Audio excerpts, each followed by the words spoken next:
दोस्तों, एक बार एक संत थे। वे रोज प्रातःकाल गंगा में स्नान के लिए जाते और गंगा में स्नान करके पूजा अर्चना करते। एक दिन वे संत जब गंगा स्नान के लिए गए, तो जब वे स्नान करके अपने दोनों हाथों से अंजलि बांधकर सूर्य को अर्घ्य देने लगे, ठीक तभी एक बाज एक चूहिया को अपनी चोंच में पकड़कर ले जा रहा था। उस बाज की चोंच से वह चूहिया छूट गई और संत की अंजलि में गिर गई। अपने हाथ में कुछ गिरने की बात सोचकर संत का ध्यान टूट गया और उन्होंने आंखें खोली। उन्हें अपनी अंजलि में एक चूहिया नजर आई। चूहिया को देखा कि वह डर के मारे कांप रही थी। संत ने उस बाज को देखा जिसकी चोंच में वह चूहिया नीचे गिर गई थी। अब संत ने उस बाज से चूहिया को बचाने के लिए अपने एक हाथ से जिसमें चूहिया को रखा, दूसरे हाथ से उन्होंने चूहिया को ढक दिया और उसे नदी के किनारे छोड़ दिया। फिर चूहिया डर से तेज तेज कांपने लगी। इससे संत को उस पर दया आ गई। वे सोचने लगे कि इस चूहिया को ऐसे छोड़ दिया तो फिर कोई बाज या अन्य कोई जानवर इसे खा जाएगा। बहुत सोच विचार करके उस संत ने उस चूहिया को एक लड़की बना दिया। अब संत ने उसे अपनी बेटी मानकर पालने लगे। वह चूहिया लड़की बनकर संत की कुटिया में रहने लगी। धीरे धीरे कुछ समय बीता और वह लड़की बड़ी हो गई। जब वह लड़की बड़ी हुई तो संत को उसकी शादी करने की चिंता सताने लगी। इसलिए संत ने उसके लिए सुयोग वर ढूंढना शुरू कर दिया। उन्होंने सोचा कि दुनिया का सबसे तेजस्वी पुरुष से ही मैं अपनी इस बिटिया का विवाह कर दूंगा।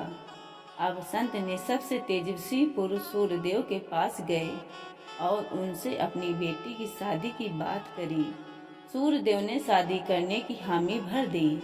अब वे संत खुश होकर घर लौट आए। अब सूर्यदेव उस कन्या से विवाह करने संत के घर आए तो संत ने अपनी बेटी को कहा, यह सूर्यदेव हैं, संसार के सबसे तेजस्वी पुरुष हैं, इनसे मैं तुम्हारा विवाह करवा दूंगा। अब उस लड़की ने सूर्यदेव को ध्यान से देखा और संत से बोली, मैं इनसे विवाह नहीं कर सकती। संत को हैरानी हुई। वे बोले, बेटी, इनके समान और दूसरा दूल्हा कहाँ मिलेगा?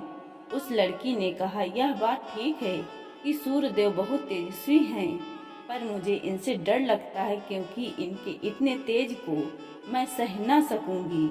अब संत ने सूर्यदेव से माफी मांगी और उन्हें आदर से विदा किया। अब उस संत ने एक नई तलाश शुरू की। अपनी कन्या के लिए सुयोग वर पाने के लिए उन्होंने अब चंद्रदेव से अपनी बिटिया का विवाह करवाने की सोची।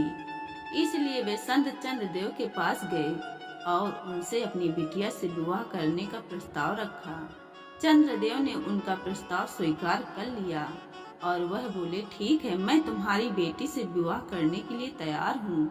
अब संत वापस अपनी कुटिया में लौट आए। अब चंद्रदेव उस संत की बेटी से विवाह करने उनकी कुटिया में पहुँचे। संत ने अपनी बिटिया को बुलाकर चंद्रदेव से मिलवाया और बोले, बिटिया, ये चंद्रदेव हैं, इनसे मैं तुम्हारा विवाह करवा दूंगा। अब उस लड़की ने चंद्रदेव को ध्यान से देखा और बोली, ना पिताजी, मैं चंद्रदेव से विवाह नहीं कर सकती। चंद्रदेव से विवाह करके मैं तो ठंड के कारण मर जाऊंगी। अब संत ने चंद्रदेव को भी आदर के साथ विदा किया। संत ने फिर किसी और दूल्हे की तलाश शुरू की तो उन्होंने अग्निदेव को अपनी बेटी से विवाह करने के लिए तैयार किया, मगर उनकी बेटी ने अग्निदेव से भी विवाह करने से इनकार कर दिया। वह लड़की संत से बोली, पिताजी, अगर मैंने अग्निदेव से विवाह कर लिया तो मैं इनकी आग में ही जलकर मर जाऊंगी। आग में सहन नहीं कर पाऊंगी। संत ने अग्निदेव को भी विदा किया। इस तरह संत जो भी वर ढूंढ कर लाते वह कन्या उनसे विवाह करने से मना कर देती। एक दिन कुटिया में एक चूहा आया तो वह लड़की उस चूहे के संग बहुत खुश होकर खेलने लगी और संत के पास आकर बोली, पिताजी, मुझे यह चूहा बेहद पसंद है, मैं इससे विवाह करना चाहती हूँ। संत बड़े हैरान हुए और बोले, बेटी, मैंने तेरे लिए एक से बढ़कर एक दूल्हा खोजे, मगर तुझे उसमें से एक भी पसंद नहीं आया और अब तुझे यह एक चूहा ही पसंद आया। तब वह लड़की बोली, हाँ पिताजी, मुझे यह चूहा बहुत पसंद आया है। मुझे इसके संग रहने पर खुशी होती है, इसके संग रहने में आनंद मिलता है। संत समझ गए कि यह मेरी भूल थी कि मैं एक चूहिया को लड़की तो बना सका, पर इसकी प्रगति इसकी नीति को नहीं बदल सकता था। इसकी नीति तो चूहिया ही है। फिर यह बात मैं कैसे भूल गया।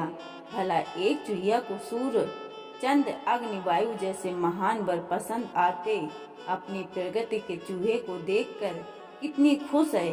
संत ने तुरंत उस कन्या को वापस चूहिया बना दिया और अब वह चूहिया चूहे के संग चली गई थी। कहानी से प्राप्त शिक्षा, जिस प्राणी की जैसी प्रगति होती है उसे वही रास आता है। वह अपनी प्रगति के अनुसार ही सोच रखता है। जिसकी जितनी सोच होती है वह उतनी ही दूर की बात सोच सकता है। उसे क्या लेना संसार की अन्य किसी बात से, क्योंकि उसको नीति ने जो प्रदान किया है वह उसी से ही संतुष्ट हो सकता है। इंसान अपनी सोच व सामर्थ्य से अधिक नहीं सोच सकता। उसकी पसंद उसकी अपनी सोच के आधार पर होती है। दोस्तों, अगर वीडियो अच्छी लगी हो तो एक लाइक, शेयर और हमारे चैनल को सब्सक्राइब जरूर कर लें। धन्यवाद।